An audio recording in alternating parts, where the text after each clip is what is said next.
آ گئی ہے۔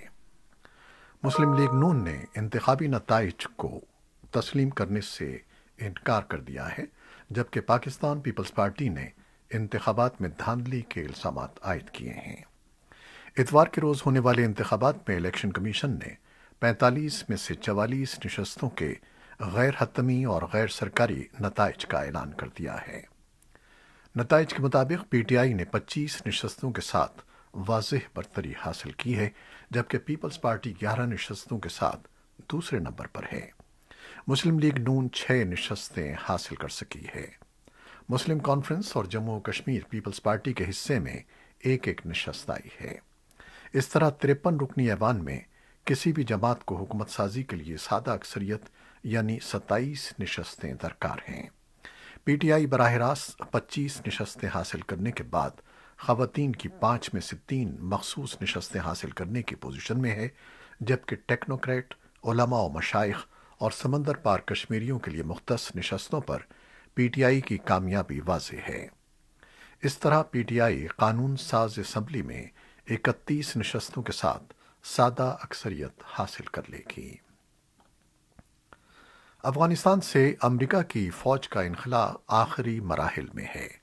ایسے وقت میں صدر جو بائیڈن نے صدر اشرف غنی کو یقین دہانی کرائی ہے کہ امریکہ افغانستان کی سفارتی اور انسانی ہمدردی کی بنیاد پر امداد جاری رکھے گا۔ صدر جو بائیڈن نے افغانستان میں پیدا ہونے والی صورتحال کے پیش نظر پناہ گزینوں کی غیر متوقع اور فوری ضروریات سے نمٹنے کے لیے جمعے کو ہنگامی فنڈ سے $10 کروڑ امداد کی منظوری دی ہے۔ امریکہ کے وزیر دفاع لائٹ آسٹن نے کہا ہے کہ افغان قیادت طالبان کے قبضے سے علاقے واپس لینے کی کوشش کے سلسلے میں آبادی کے بڑے مراکز کے ارد گرد فورسز کو دوبارہ منظم کر رہی ہے، جبکہ ملک سے امریکی فوج کا انخلاء بدستور جاری ہے۔ وائس آف امریکہ کی نمائندہ کارلا بیک کے مطابق ہفتے کو ریاست الاسکا کی ایک ایئر بیس کی طرف جاتے ہوئے وزیر دفاع نے اپنے ہمراہ جانے والے رپورٹرز کو بتایا کہ افغان رہنما طالبان کی پیش قدمی کو روکنے کے ارادے پر قائم بھی ہیں اور وہ اس کی صلاحیت بھی رکھتے ہیں۔ آسٹن کا کہنا تھا کہ افغان قیادت کے لیے سب سے پہلے اس بات کو یقینی بنانا ہے کہ وہ طالبان کا مومنٹم کم کریں۔ اس کے بعد انہیں اپنے آپ کو ایسی پوزیشن میں لانا ہے جہاں وہ طالبان کے قبضے سے علاقوں کو واپس لے سکیں۔ افغان قیادت کے حوالے سے آسٹن نے کہا کہ وہ طالبان کی پیش قدمی روکنے کا عزم اور صلاحیت رکھتی ہے۔ آج جاری ہونے والی ایک رپورٹ میں اقوام متحدہ نے خبردار کیا ہے کہ اگر تشدد میں قابل ذکر کمی نہ آئی تو افغانستان اس راستے پر ہے جہاں 2021 ایسا سال بن جائے گا جب یونیما کے ریکارڈ کے آغاز سے اب تک کی ایک سال کے دوران سب سے زیادہ ہلاکتیں ہو جائیں گی۔ افغان سیکورٹی فورسز اور طالبان دونوں نے یونیما کی شہریوں کی ہلاکتوں اور زخمی ہونے والوں کی تعداد کے بارے میں رپورٹ کو مسترد کیا ہے۔ جوائنٹ افغان سیکورٹی فورسز کے ترجمان جنرل اجمل عمر شنواری نے پیر کے روز ایک نیوز کانفرنس کے بتایا کہ شہریوں کا تحفظ پہلی چیز ہے جسے افغان فورسز کسی بھی کارروائی کے دوران پیش نظر رکھتی ہیں۔ طالبان نے بھی اس رپورٹ کو مسترد کر دیا ہے اور اسے یک طرفہ قرار دیا ہے۔ ذبیح اللہ مجاہد نے میڈیا کے لیے ایک پیغام میں دعویٰ کیا کہ طالبان نے افغانستان میں اپنی کارروائیوں کے دوران کہیں بھی شہریوں کو ہدف نہیں بنایا۔ طالبان اور افغان حکومت کے درمیان جاری لڑائی کے باعث گزشتہ ایک ماہ کے دوران 22,000 سے زائد خاندان قندھار سے نقل مکانی کر گئے ہیں۔ حکام خدشہ ظاہر کر رہے ہیں کہ اگر لڑائی طول پکڑتی ہے تو مزید افراد کے بے گھر ہونے کا خدشہ ہے۔ دوسری جانب لڑائی کے باعث افغان فوجیوں اور بارڈر پولیس کے 46 اہلکاروں نے چترال سے متصل سرحد عبور کر کے پناہ اور محفوظ راستہ فراہم کرنے کی درخواست کی ہے۔ افغانستان میں طالبان کی پیش قدمی روکنے کے لیے ملک کے بیشتر علاقوں میں ہفتے کی شب سے رات کا کرفیو لگا دیا گیا ہے۔ طالبان جنگجو نے حالیہ عرصے میں ملک کے کئی علاقوں کا کنٹرول حاصل کرنے کا دعویٰ کیا تھا، جس کے بعد اطلاعات ہیں کہ طالبان جنگجو ملک کے 34 صوبوں کے دارالحکومتوں اور کابل کے قریب پہنچ گئے ہیں۔ وائس آف امریکہ کے اسلام آباد میں نمائندہ ایاز گل کی رپورٹ کے مطابق افغان وزارت داخلہ کے ترجمان احمد ضیاء نے ہفتے کو وائس آف امریکہ کو بتایا کہ کابل، ننگرہار اور پنجشیر کے سوا افغانستان کے تمام صوبوں میں رات 10 بجے سے صبح 4 بجے تک کرفیو رہے گا۔ طالبان کا دعویٰ ہے کہ ملک کے 200 سے زائد اضلاع اب ان کے کنٹرول میں ہیں۔ البتہ افغان حکومت کا یہ دعویٰ ہے کہ جھڑپوں کے دوران سینکڑوں طالبان جنگجوؤں کو ہلاک کیا گیا ہے اور جبکہ کئی اضلاع سے ان کا کنٹرول واپس لے لیا گیا ہے۔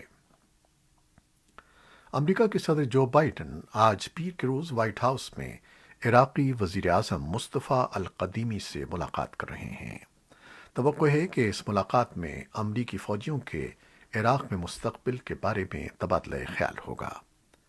عراقی وزیر خارجہ فواد حسین نے گزشتہ ہفتے وائس آف امریکہ کی کرد سروس کو بتایا تھا کہ وہ توقع کرتے ہیں کہ دونوں فریق عراق میں امریکی لڑاکا مشن کے خاتمے پر متفق ہو جائیں گے۔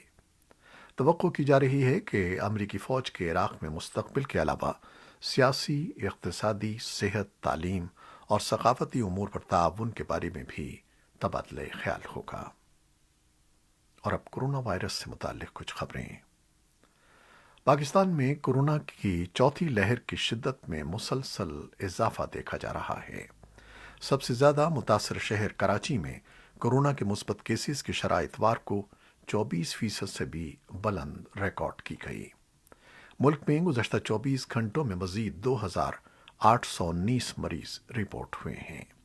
ملک میں کورونا وائرس سے مزید 45 افراد انتقال کر گئے ہیں، جس سے اموات کی مجموعی تعداد 23,016 ہو گئی ہے۔ بھارت میں گزشتہ 24 گھنٹوں کے دوران 39,742 افراد میں کورونا وائرس کی تشخیص ہوئی ہے۔ وزارت صحت کے اعداد و شمار کے مطابق گزشتہ 24 گھنٹوں میں عالمی وبا سے متاثرہ 535 مریض انتقال کر گئے ہیں۔ ملک میں کورونا وائرس سے ہلاکتوں کی تعداد 4,20,551 ہو چکی ہے۔ امریکہ میں انفیکشس ڈیزیزز کے ماہر ڈاکٹر اینتھونی فاؤچی نے اتوار کے روز ملک میں کورونا وائرس کے کیسز میں نئے اضافے سے خبردار کیا ہے، خاص طور پر ان علاقوں میں جہاں ڈیلٹا ویریئنٹ تیزی سے پھیل رہا ہے اور لوگ ویکسین لگوانے سے انکار کر رہے ہیں۔ فاؤچی نے امریکی ٹیلی ویژن CNN کے programme state of the union میں بات کرتے ہوئے کہا کہ ملک میں 50% لوگوں کو ویکسین نہیں لگی ہے اور یہی مسئلہ ہے، ہم خود کو خطرے میں ڈال رہے ہیں۔ صدر بائیڈن نے بھی لوگوں کو بار بار ویکسین لگوانے کی تلقین کی ہے اور ان کا کہنا ہے کہ کیسز میں موجودہ اضافہ ان لوگوں کی وجہ سے ہے جنہوں نے ویکسین نہیں لگوائی۔ آسٹریلیا کی ریاست نیو ساؤتھ ویلز میں کورونا کا پھیلاؤ جاری ہے اور وہاں اتوار کو کورونا کے مزید 141 کیسز کی تصدیق ہوئی ہے۔ خبر رساں ادارے رائٹرز کے مطابق یہ کیسز رواں سال مقامی سطح پر سامنے آنے والے یومیہ کیسز کی دوسری سب سے بڑی تعداد ہے۔ اس سے قبل گزشتہ روز 163 افراد میں وائرس کی تشخیص ہوئی تھی۔ ملائیشیا میں کورونا وائرس کے کیسز کی تعداد 10 لاکھ سے تجاوز کر گئی ہے۔ خبر رساں ادارے رائٹرز کے مطابق ملک کی وزارت صحت کے مطابق اتوار کو کورونا وائرس کے ریکارڈ 17,045 نئے کیسز کی تصدیق ہوئی ہے۔ تیونس کے صدر نے ملک میں کورونا وبا اور معاشی صورتحال پر پرتشدد مظاہروں کے بعد وزیر اعظم کو برطرف کر دیا ہے اور پارلیمنٹ کی سرگرمیاں منجمد کر دی ہیں۔ اس سے قبل تیونس کے متعدد شہروں میں پرتشدد مظاہرے شروع ہو گئے اور مظاہرین اس شمالی افریقی ملک میں صحت، معیشت اور سماجی صورتحال کی بگڑتی صورتحال پر برہمی کا اظہار کر رہے ہیں۔ امریکی ریاست کیلیفورنیا میں بڑے پیمانے پر لگی جنگل کی آگ نے دور دراز علاقوں میں جہاں آگ بجھانے والے عملے کی کمی ہے، گھروں کو اپنی لپیٹ میں لے لیا ہے۔ امریکی ریاستوں واشنگٹن، آئیڈوہا اور مونٹانا میں بھی جنگل میں آگ کی اطلاعات ہیں۔ فرانس نے باسکٹ بال میں ایک بار پھر امریکہ کو ایک بڑا دھچکا دیا ہے۔ ٹوکیو اولمپکس میں دونوں ٹیموں کے افتتاحی کھیل میں اتوار کے روز فرانس نے امریکہ کو 76 کے مقابلے میں 83 پوائنٹ سے شکست دے دی۔ امریکہ نے مسلسل 25 اولمپک کھیلوں میں کامیابی حاصل کی تھی۔ آخری بار 17 سال قبل ایتھنز کھیلوں میں شکست ہوئی اور وہاں کانسی کا تمغہ جیتنے میں کامیاب ہوا تھا۔ فرانس نے 2 سال قبل ورلڈ کپ میں بھی امریکہ کو شکست دی تھی۔